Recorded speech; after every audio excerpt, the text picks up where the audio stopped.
চলমান তাপপ্রবাহের মধ্যে school college মাদ্রাসা বৃহস্পতিবার পর্যন্ত বন্ধ রাখার নির্দেশ দিয়েছে হাইকোর্ট।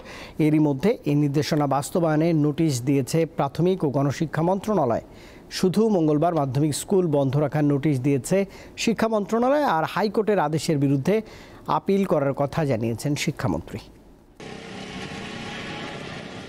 চলমান তীব্র তাপপ্রবাহে সোমবার চুয়াডাঙ্গায় দেশের ইতিহাসের সর্বোচ্চ তাপমাত্রা রেকর্ড করা হয়। তাপমাত্রা বাড়ায় হিট অ্যালার্ট জারি করেছে আবহাওয়া অধিদপ্তর। প্রচণ্ড গরমে সারা দেশে জনজীবন অতিষ্ঠ হয়ে পড়েছে।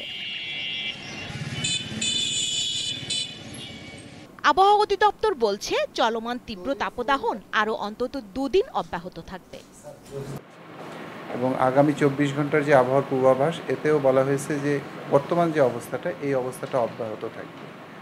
আগামী 2 তারিখের আগে এই ধরনের বৃষ্টিপাতের সম্ভাবনা খুবই কম, এবং এই বৃষ্টিটা হলেও দেশের সিলেট এবং চট্টগ্রাম বিভাগ এবং এর যে সারাউন্ডিং বা এর আশেপাশের কিছু ডিস্ট্রিক্টগুলোতে সম্ভাবনাটা বেশি।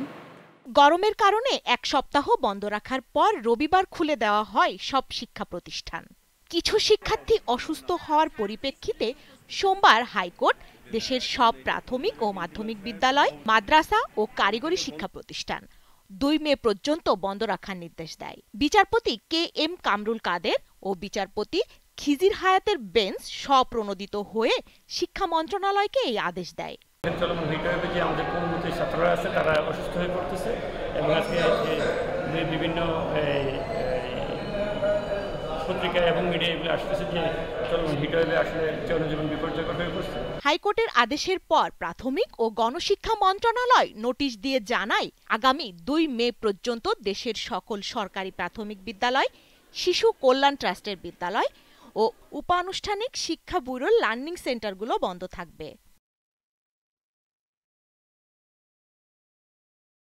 পৃথক বিজ্ঞপ্তিতে শিক্ষা মন্ত্রণালয় জানায় মঙ্গলবার খুলনা ও রাজশাহী বিভাগের সব জেলা এবং ঢাকা, টাঙ্গাইল, নারায়ণগঞ্জ, মুন্সিগঞ্জ, গাজীপুর, মানিকগঞ্জ, কুড়িগ্রাম, দিনাজপুর ও পটুয়াখালী জেলার সব মাধ্যমিক স্কুল, কলেজ, মাদ্রাসা ও কারিগরি শিক্ষা প্রতিষ্ঠান বন্ধ থাকবে।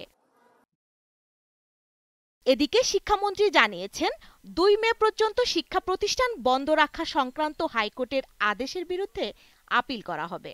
আদালত থেকে একটা এই বিষয়ে নির্দেশনা এসেছে, আমরা সেটা পর্যালোচনা করে সেটা যদি কপি আমাদের কাছে দেওয়া হয় তখন আমরা বলতে পারবো, কারণ এটা এখন পর্যন্ত সংবাদ মাধ্যমেই আছে।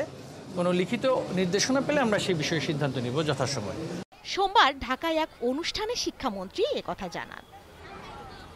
স্বস্তিকা সিংহ, দীপ্ত সংবাদ, ঢাকা।